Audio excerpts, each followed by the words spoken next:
Nanvedadupanidam me paramaprinanam sakhe.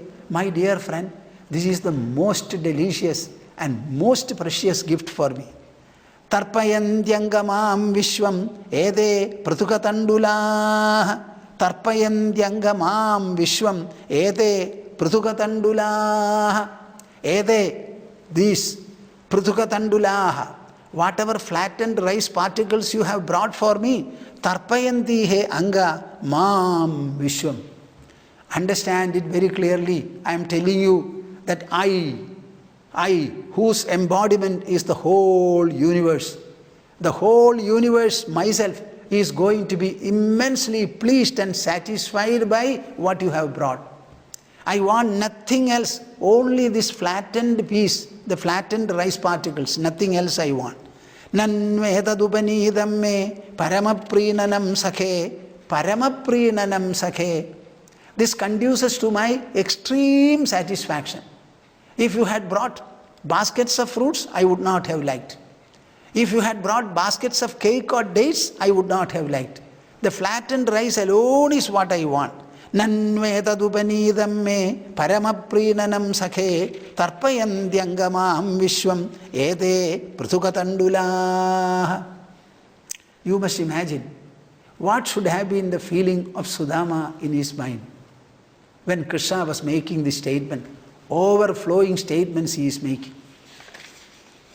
Iti mushtim sagrijagdhva dvidiyam jagdhumadade tavat shrir jagrihe hastam tatpara parameshtinaha.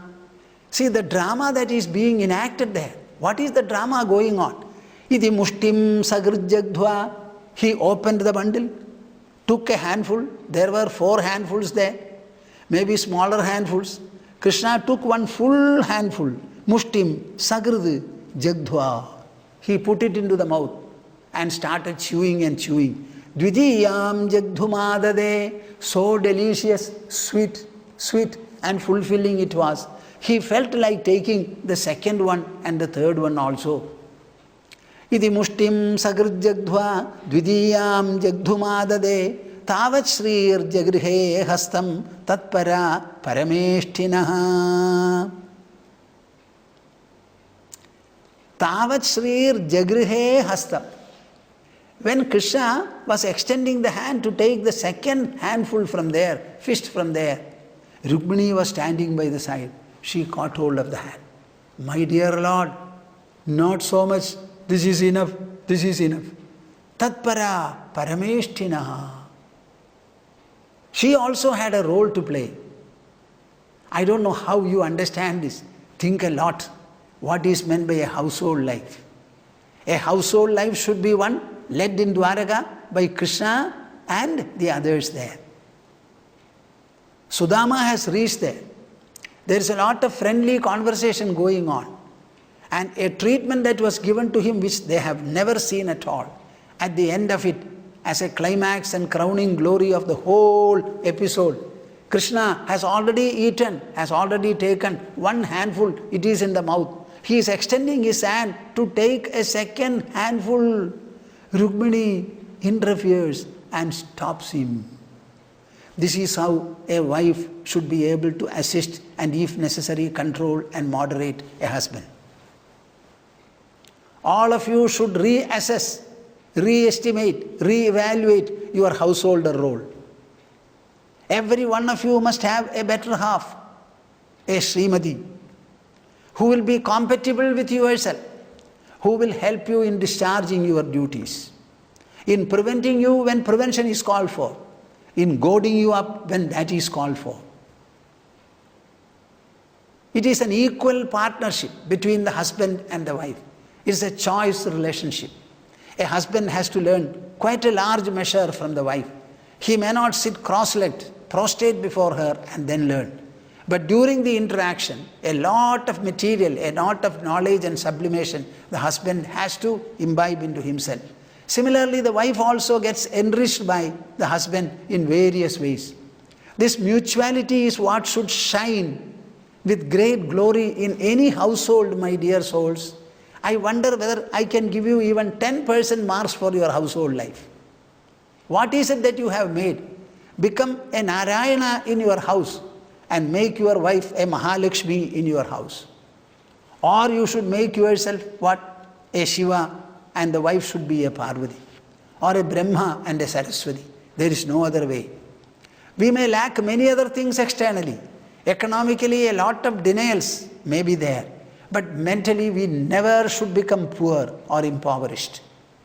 It is qualities, perceptions, virtues, attitudes, beautiful sentiments, emotions, devotion of all that is going to saturate your heart, fill your heart, full it to the brim.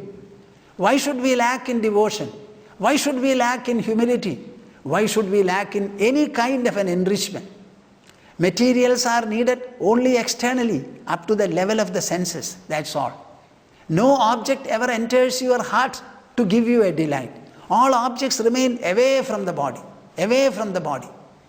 When I see the wall remains there. Only an image is formed in my heart. The wall doesn't enter my heart. Similarly, even if you have money, either it is in the bank or it is in your bureau. You cannot chew your money and take it. Even then it will go to the stomach, not to the mind.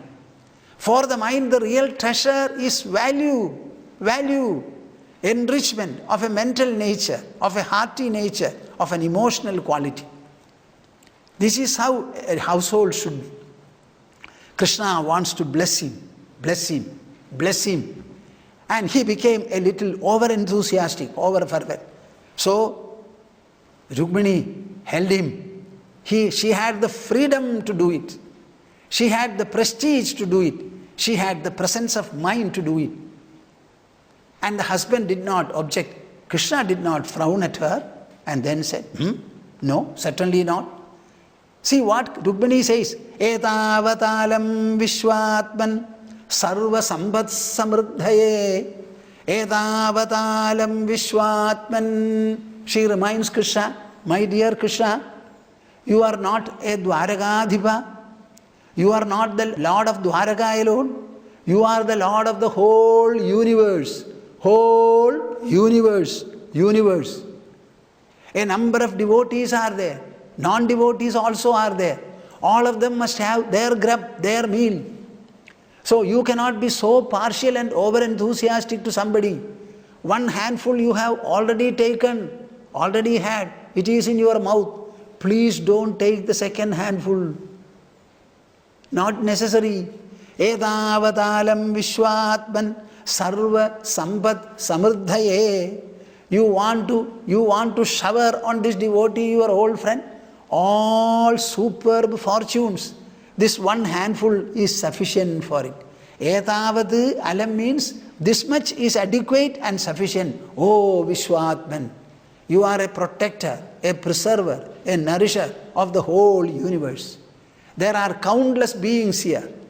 Humanity on the one hand and non-human beings. All of them will have to be given food and nourishment by you. Not only one Sushila and her family and one Sudama. So this is sufficient. Sarva Sampat Samruddhaye. By this he will get all the glory that he wants. All the wealth and treasure he will want. Asmin loge athava amushmin pumsastvattoshakaranam. This itself is sufficient. In this world as well as in the other world. For pleasing you, this is more than sufficient. Rukmini held her hand. This is what we understand from here. Just imagine, what has he brought? 4 handfuls of flattened rice. And Krishna has taken only 1.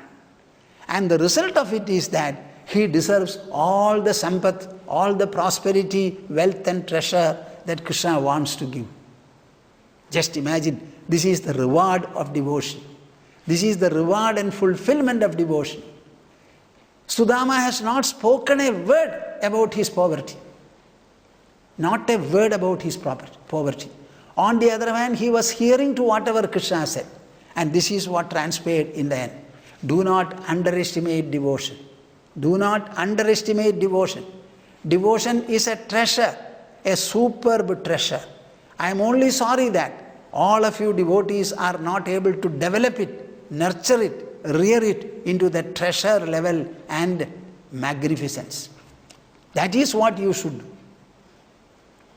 Etavatalam Vishwatman Sarva Sampat Samardhaye Asmin Loke Athava Amushmin Pumsastvat Toshakaranam Brahmanastam Durajanim Ushitva Achyuda Mandire Bhuktva Pitva Sukham Mene Atmanam Swargatam Yatha.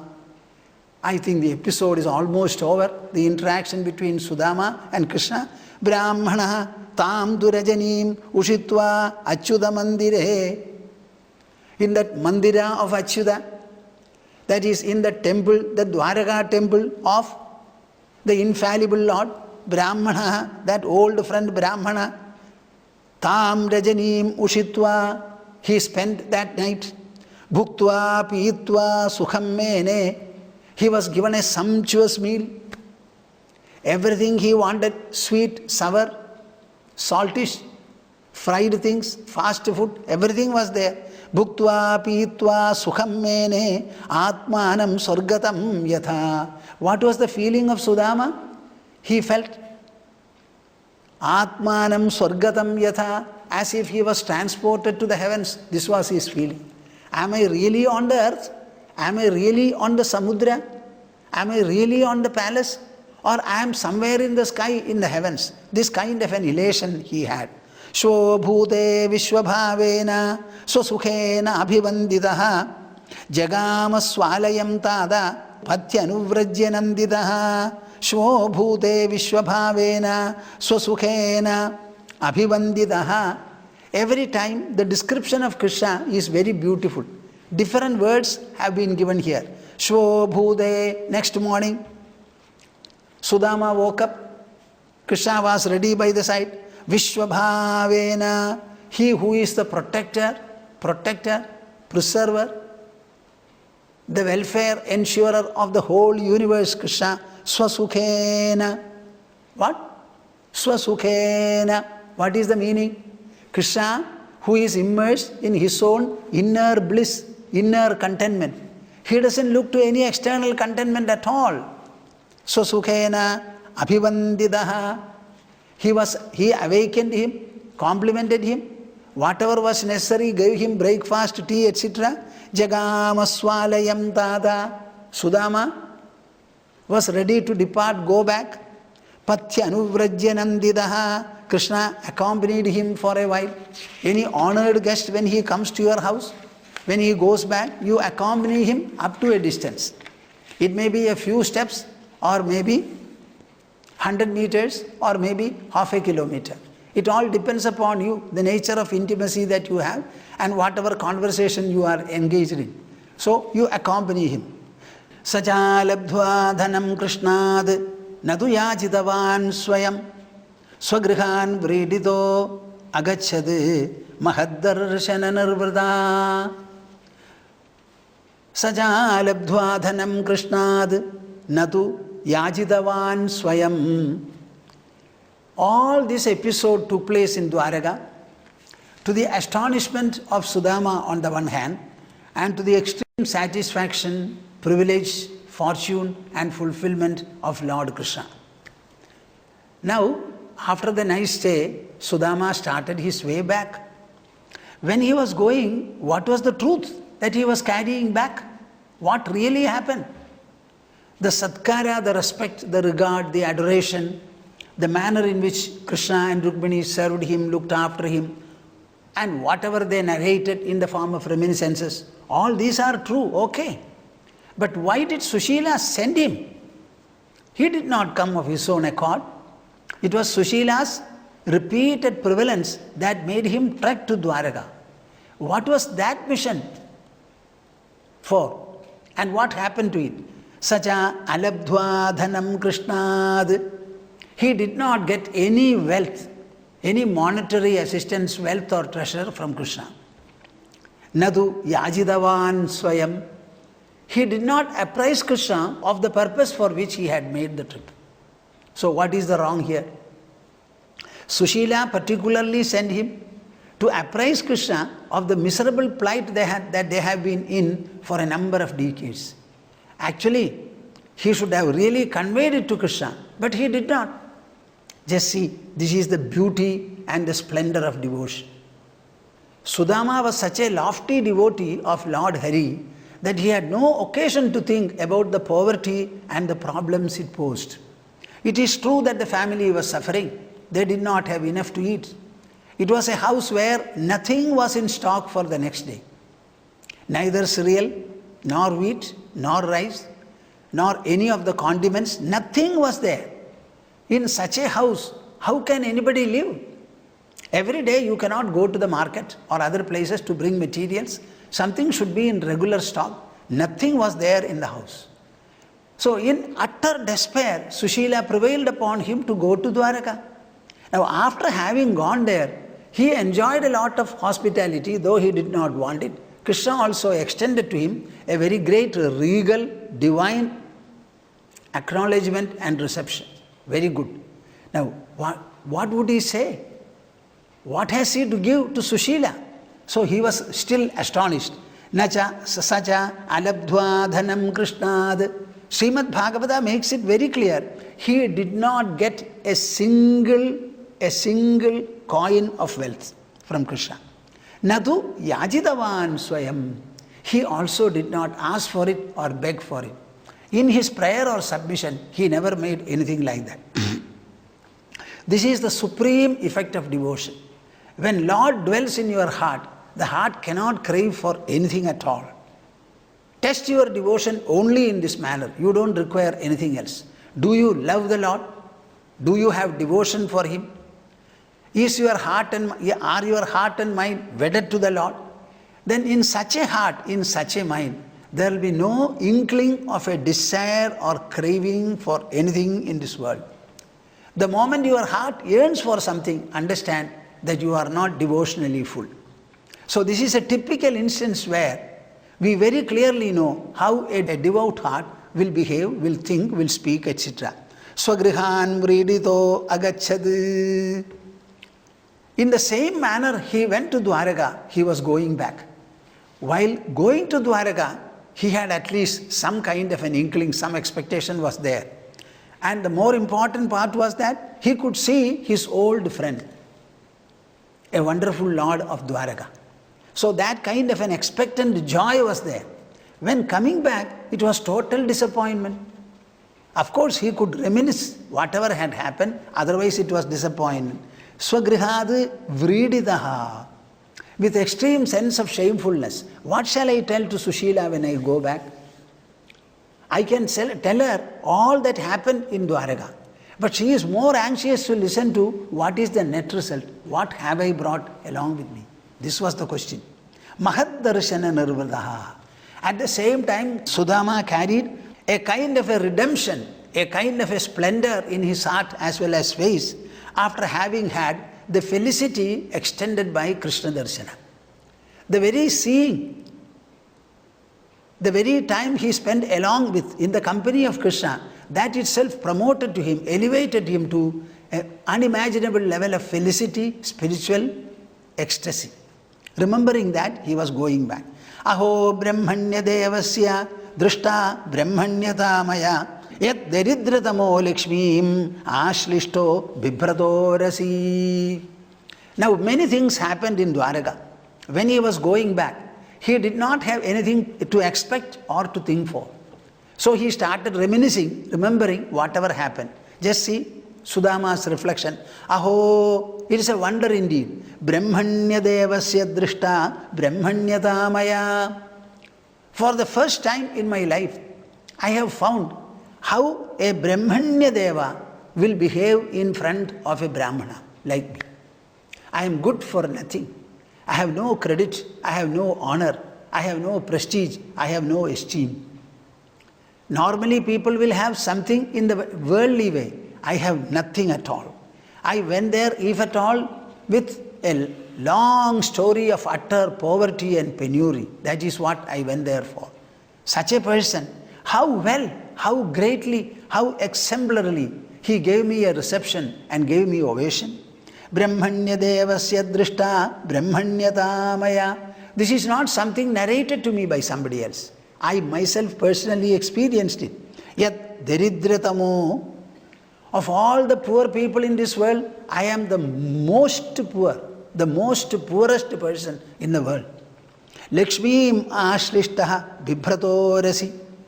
He who is carrying, who is keeping the goddess Mahalakshmi in his heart, in his chest, with that chest, he embraced me, he held me warmly and closely.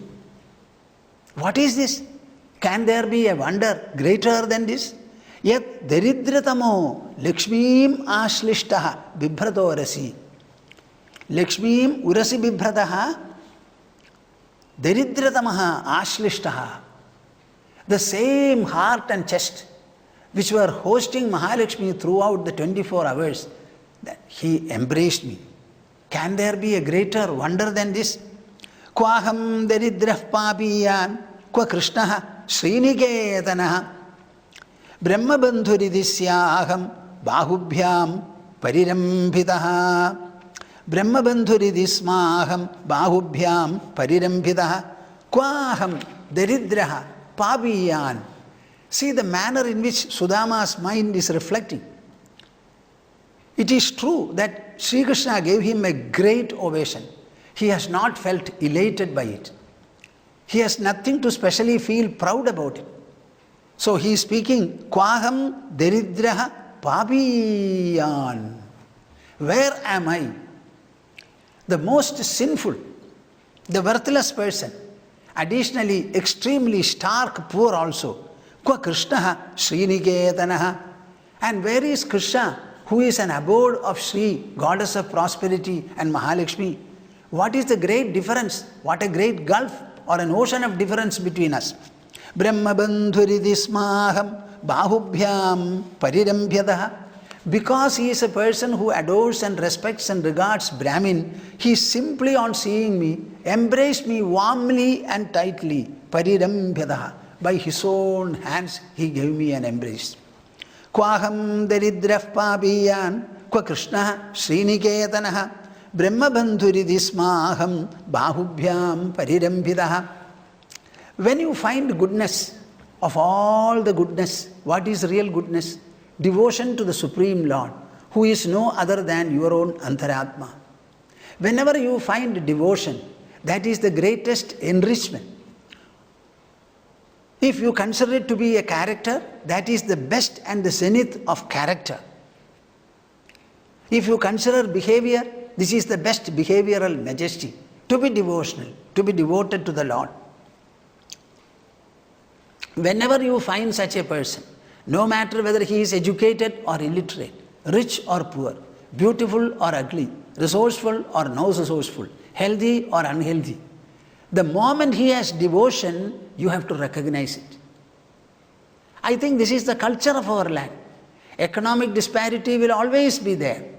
Along with that, you should also have a kind of a uniformity with regard to the heart and mind of the people. Mind is not the body. Heart is not the body. Our body survives on food and food nourishment. But so far as the mind is concerned, its nourishment is entirely different. And devotion is the first and last nourishment for our heart, for our mind, for our intelligence, for our ego. Whenever you find devotion grazing or enriching anybody, we should recognize it, and stripping ourselves of all senses of difference, we must be able to acknowledge it, embrace it also when necessary. That is what we find here. Brahmabandhuridismaham bahubhyam parirambhidaha. All the palace inmates were surprised and stunned. What is Krishna doing? An old Brahmana with a sacred thread has come to the palace, and see the manner in which he is receiving, and we cannot find fault with our Lord.